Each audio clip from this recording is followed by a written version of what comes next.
Bonsoir à tous et bienvenue dans ce tutoriel sur la carte mine avec notre ami le roi noir ainsi qu'Alessiel. Donc dans un premier temps je vais vous parler des points clés sur lesquels notre équipe devra faire le maximum pour y être présent et les avoir, et ensuite des différents placements que nous allons adopter dans le peloton au cours de la bataille. Alors, les points clés pour nous sont les médiums sur les mines. Ensuite, les lourds devront être présents ici, en ville. D'accord? Et enfin, il faudra empêcher l'adversaire qui lui viendra de l'île en plaçant un TD ici et des lights ou des médiums avec un appui lourd derrière pour les spotter afin que l'artillerie puisse les shooter.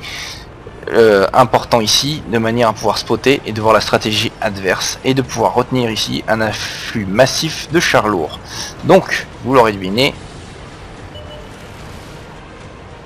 actuellement, nous nous dirigeons là où les chars lourds doivent aller impérativement. Il en faut 3 minimum, soit 2 ici en E7, E8 et 1 en C0. Je vais vous montrer. Voilà, on est ici. Et il faut qu'il y en ait un autre qui aille ici. Pour la bonne et simple raison, c'est que l'adversaire peut passer le long et nous faire des tirs sur nos latéraux, qui pourraient nous forcer à reculer et de permettre ceux qui arrivent ici de nous dépasser. On a un appui TD derrière, théoriquement. On va perdre les mines, c'est sûr. Donc là, on est bien. L'IS est là, on est 3 sur place. Surtout, ne jamais dépasser ce cap. Vous allez recevoir les foudres des lourds qui sont là, ainsi que des TD généralement ennemis qui se trouvent sur la colline là-bas, avec un appui bien sûr de l'artillerie. Non, le roi noir, ce n'est pas la peine d'essayer de monter, tu n'y arriveras pas. Alors, trêve de plaisanterie. Là, c'est un jeu de patience, tout simplement.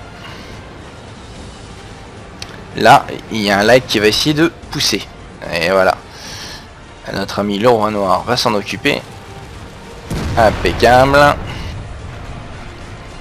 Et votre serviteur va se faire, bien entendu, une joie de le buter. Voilà qui sauvegarde nos artilleries qui sont en amont.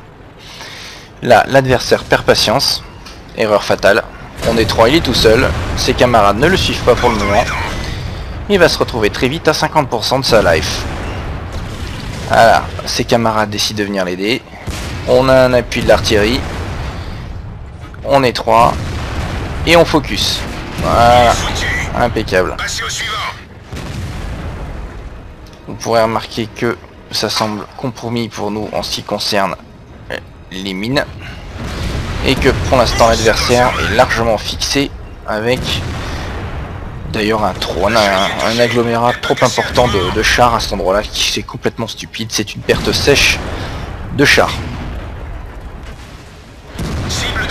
Voilà, on est venu à bout des 3, l'IS que vous voyez là-bas à spotter, il n'y a personne dans le village, on peut se positionner. La limite à ne pas franchir, ce sera le glacis qui se trouve derrière cette maison. Parce que là, il y a un gros terrain découvert où un char seul qui se pointerait pourrait se faire focus et très vite passer de vie à trépas. Voilà, l'artillerie adverse très mal positionnée. Un tir nourri, là je viens d'essuyer 2 tirs à mon avis de TD, du Su-100 et du T25 AT. Chenille HS, on peut plus bouger. Ah, T25. La chenille est touchée, elle peut casser à tout moment. 0,2. On les tient les gars. Ah, on l'a calmé. Chenille réparée, en avant. L'IS s'est placé trop en avant. Il y a encore trop de chars qui sont présents en défense de base. Et là où il est situé, il risque de payer fort sa manœuvre. Là, Alessiel, pour l'instant, est mal placé car il est à découvert et il peut se faire focus par l'adversaire qui se trouve à gauche, à droite et surtout sur la colline car, je le rappelle, nous l'avons perdu. C'est pour ça que je reste au ras de la colline, pour empêcher celui qui est au-dessus de me tirer dessus et me protéger des tirs qui sont là-bas. Manque de bol, ça tire de la colline au-dessus de leur base. D'où mes déplacements en avant en arrière pour éviter l'artillerie. Et là, c'est pas l'artillerie qui me gêne, ce sont les TD. Alessiel va pas tarder à crever, parce qu'il a plus aucune solution de repli ou d'endroit où se réfugier. Là, je me suis mis à couvert, je suis caché par le buisson, et j'ai plus qu'à attendre.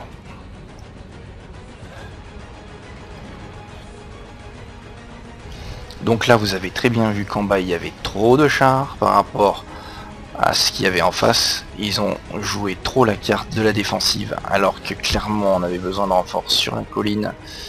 Pas à notre niveau, parce que ça s'est bien goupillé, mais sur la colline, on avait besoin de renforts. Ils n'ont servi strictement à rien. Il y a une perte sèche, mais ça, c'est le problème des parties standards. Donc là, je vais attendre et je vais espérer que les camarades qui sont en bas à gauche viennent à bout de ce char là, remontent, et c'est le cas. Je vais peut-être renforcer ce char là si jamais il est en difficulté, sachant très bien que si je passe je risque de me faire shooter. Voilà, c'est parfait. Là, ça sert à rien d'attaquer un par un. Ils sont des TD. Les TD, c'est prévu pour ça. C'est une défense de base. Et ils sont tout à fait capables et aptes de détruire les chars un par un. Donc ça serait stupide de faire une attaque un par un. Hein, à la type Lemmings, comme on voit souvent.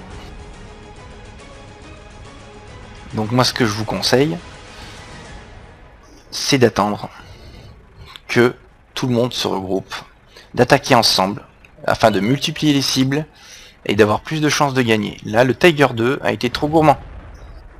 Le Tiger 2 s'est isolé et il va se faire buter.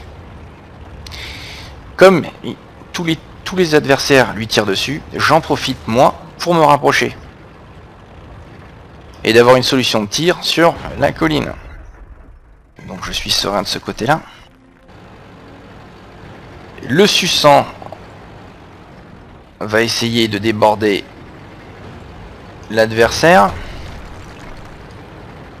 La menace directe, c'est le TD ennemi. Et merde. Trop tard, j'aurais pu le sauver. Bon. Ça, c'est une manœuvre de Yvan le Fou. Ouais, une attaque suicide. Qui défie toute logique, mais c'est comme ça. Le Tiger P est bien placé pour focaliser le TD qui est en face de nous, qui ne sortira pas de son caillou. Le KV3 n'a pas l'air de bouger. Je suis un IS-3, je monte ma face avant et je fonce sur le TD. Ça va passer. Et là je suis au corps à corps et un IS-3 au corps à corps. À part d'avoir un gros canon, c'est mission impossible car ça bounce. Et voilà, il a bouncé. L'ennemi qui reste m'a vu, il essaie de m'avoir. Qu'est-ce que je fais? Je me cache. Allez, la tourelle dirigée vers moi, il n'a aucune solution de tir. Je vais laisser le VK en profiter pour lui passer par l'arrière et attendre que sa tourelle tourne. C'est le cas, je vais pouvoir avancer. C'est le dernier, je suis à 5 kills. Il manque un 6ème pour faire ma petite médaille de guerrier. Je vais pas laisser le Yak Panther me le voler.